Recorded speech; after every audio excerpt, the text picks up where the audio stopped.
நான் வந்து ஒரு முறை ஒரு விமானத்தில வந்து இந்த மாரி நம்ம பொள்ளாச்சிக்காரர் ஒருத்தர் வச்சிருந்தாரு. அவர் என்ன கூட்டு போனாரு. ஒரு ஜிம் சம்ஒன் அவர் தான் வந்து ட்ரெய்னரோட நான் நான் நான் ஓடுனேன்.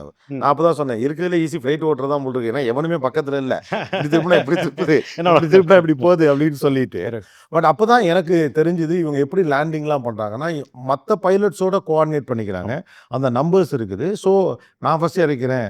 கடைசியில பார்த்தா மாப்பிள நான் இங்க நின்னுக்கிறேன் மாப்பிள, நீங்க அப்புறம் வாங்க மாப்பிளங்கிற லெவல்ல ஏதோ ஒண்ணு நடக்குது கரெக்ட். அப்படின்னு. அப்ப இந்த கோஆர்டினேஷன்ஸ்க்கு தேவைப்படக்கூடிய பைலட்ஸ் இருக்காங்கல்ல.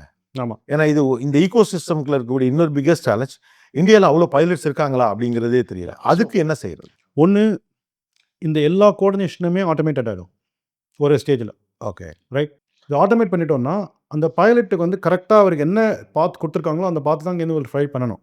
அந்த ஃப்ளைட்லேருந்து அவரு அந்த பாத்லேருந்து டீவியேட் பண்ணாருன்னா, ஏடிசி 1 இங்கேருந்து சொல்லுவாங்க. ஏன் ஓகே. டீவியேட் பண்றேன்னு சொல்லிட்டு ஆ. கேட்பாங்க. ஸோ அவங்களுக்கு யோசிக்க வேண்டிய அவசியமே கிடையாது.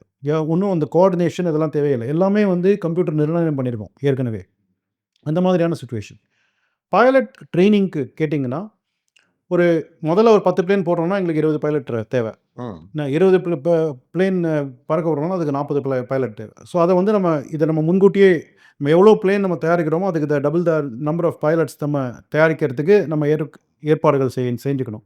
With pilot training schools. Existing pilot training schools இருக்கு. நம்மளோட பிளேனோட சிமுலேட்டர் ஒண்ணு அங்க வச்சு, இந்த சிமுலேட்டர்ல அவங்க ட்ரெய்னிங் எடுத்துட்டு, அதுக்கப்புறம் ஃப்ளைட் ட்ரெய்னிங் எடுக்கிற மாதிரி இங்கேருந்து அதுக்கான ரூல்ஸ் வந்துடுச்சுன்னு நான் சொன்னேன் இல்லையா? அந்த ரூல்ஸ ஃபாலோ பண்ணி நம்ம அவங்களுக்கு பைலட் ட்ரெய்னிங் சர்டிஃபிகேஷன் வாங்கி வாங்கி குடுத்தோம்னா, அது அவங்க தே வில் ஸ்டார்ட் ஆப்பரேட்டிங் இது. The thing about electric planes இது very important. Electric planes are cheaper to operate. So இன்னி தேதியில நீங்க வந்து எ இப்போ நீங்க விமானத்தில போறீங்க. இங்கேருந்து பெங்களூருக்கு போறீங்களோ, இல்ல பாம்பேக்கு போறீங்களோ, ஒரு குறிப்பிட்ட கட்டணம் கட்டுறீங்க. அந்த கட்டணத்தில ஒரு 3ல 1 பங்கு வந்து பைலட் சேலரிக்காக போகுது. ஏன்னா பைலட் வந்து அவ்வளோ ஓகே. காஸ்ட்லி. ஏன் பைலட் அவ்வளோ காஸ்ட்லி அப்டின்னா, அவருடைய பைலட் ட்ரெய்னிங்க்கு வந்து ஒரு ரூ. 60,00,000 செலவழிச்சிருப்பாரு. ஏன் ஒரு ரூ. 60,00,000 செலவழிச்சிருக்காரு அப்டின்னா, அவரு ஓட்டின விமானம் வந்து ஃபியூயல் பேஸ்டு.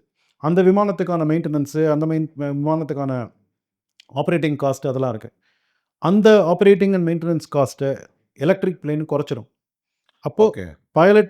பைலட்டு ட்ரெய்னிங்க்கே வந்து அவ்வளோ காசு ஆகாது. ஸோ வருங்காலத்தில பைலட் வந்து அவ்வளோ சம்பளம் எதிர்பார்க்கணும்னு அவசியம் இல்ல. இந்த மாதிரியான ஒரு அவரு அவ்வளோ சேஞ்சஸ். செலவு செய்து அந்த படிப்பு முடிச்சிருக்க மாட்டார். ஆமா.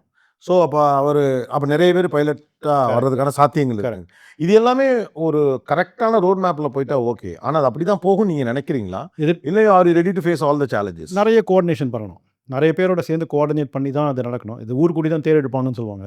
இது வந்து ஒரு விமான தேர்ன்னு வச்சுக்கோங்களேன். ஓகே.